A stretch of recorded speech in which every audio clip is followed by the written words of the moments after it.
Welcome to another exciting episode of Howard's Opinion. I'm your host, Howard, and we're glad you're tuning in today. We've got a great show lined up for you, filled with the latest sports news and analysis. Let's dive right into our first topic. If you're a college basketball fan, you know that the transfer portal has been buzzing with activity lately. One player who's making headlines is Wake Forest guard Juke Harris, who's entered the transfer portal after 2 seasons with the Demon Deacons. Harris had a stellar sophomore season, averaging 21.4 points per game and showcasing his mastery of the mid-range game.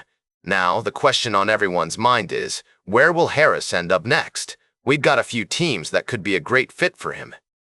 First up is Michigan, the defending national champions. The Wolverines have already made some big moves in the transfer portal, and adding Harris could give them another scoring threat. With his ability to score inside the arc, Harris could thrive in Michigan's system and potentially boost his NBA stock. Another team that could be a good fit for Harris is North Carolina. The Tar Heels are looking to rebuild after a disappointing season, and Harris could be the foundation they need. As a native of North Carolina, Harris might be tempted to stay in state and lead the Tar Heels back to prominence.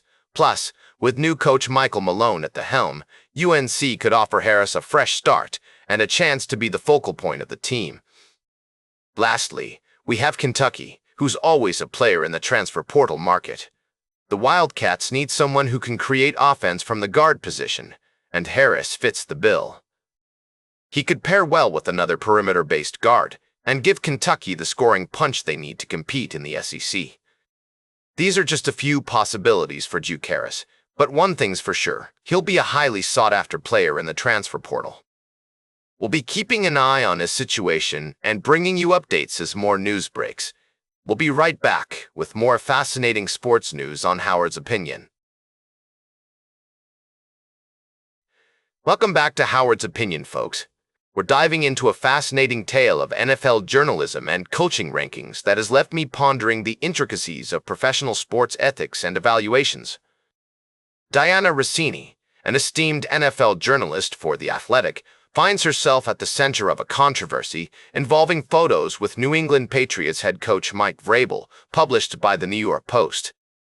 These images, taken in Sedona, Arizona, depict Russini and Vrabel in various settings, including poolside and on a rooftop deck, sparking discussions about journalistic integrity and personal relationships within the sports world. Now, I'm not one to rush to judgment, but it's essential to consider the context of these interactions. Russini herself has stated that the photos were taken out of context, part of a larger group gathering. Vrabel has also denied any impropriety, labeling suggestions otherwise as laughable. Yet, The Athletic has seen fit to initiate a review of Russini's coverage, citing a need for further investigation following initial concerns. This situation raises critical questions about the boundaries between journalists and their sources. In the high-stakes world of professional sports, where access and insight are currency, how do we navigate these relationships without compromising objectivity? The fact that both Russini and Vrabel are married to other individuals adds a layer of complexity, underscoring the personal and professional implications at play. In a related vein, Mike Vrabel's recent ranking by NBC Sports as the 7th best head coach in the league has sparked debate.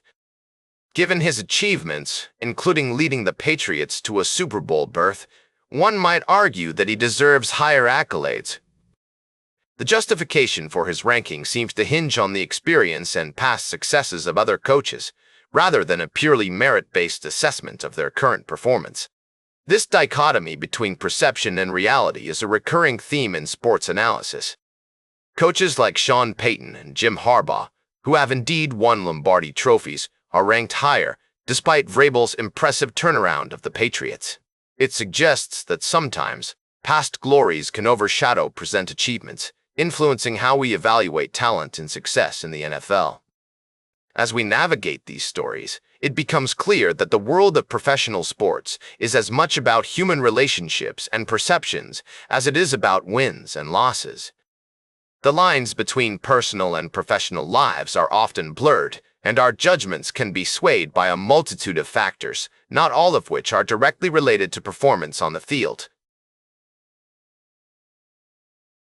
Speaking of injuries, tight end Tucker Kraft missed the second half of the 2025 season after suffering a season-ending injury.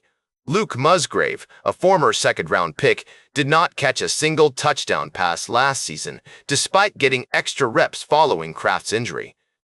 Green Bay is obviously banking on Watson, Reed, and Kraft to be healthy and key contributors next season. It's also fair to assume that the Packers will likely add to their receiving corps during the draft. The best thing to like about this trade from Green Bay's standpoint is the fact that they are getting 2 draft picks for a player who wasn't in their long-term plans. Eagles, B+ Philadelphia, was able to acquire a veteran receiver for very little cost. The Eagles are sending the Packers the 2026 fifth-round pick that they had previously received from the Atlanta Falcons. They are also still slated to have 1 sixth-round pick in 2027. Yes, the Eagles will give Wicks a nice extension, but $12.5 million could end up being a bargain if Wicks excels in Philadelphia while playing alongside better playmakers.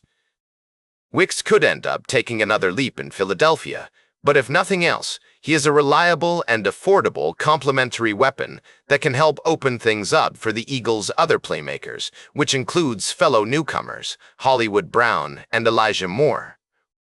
This trade could end up being even more significant if the Eagles decide to deal A.J. Brown, who could be dealt after June 1st, as that would lessen Philadelphia's salary cap burden.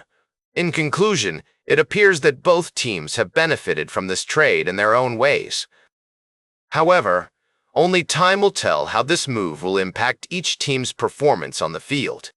The Eagles' acquisition of Wicks has added another layer to their already impressive offense, while the Packers have secured valuable draft picks for a player who is not part of their long-term plans.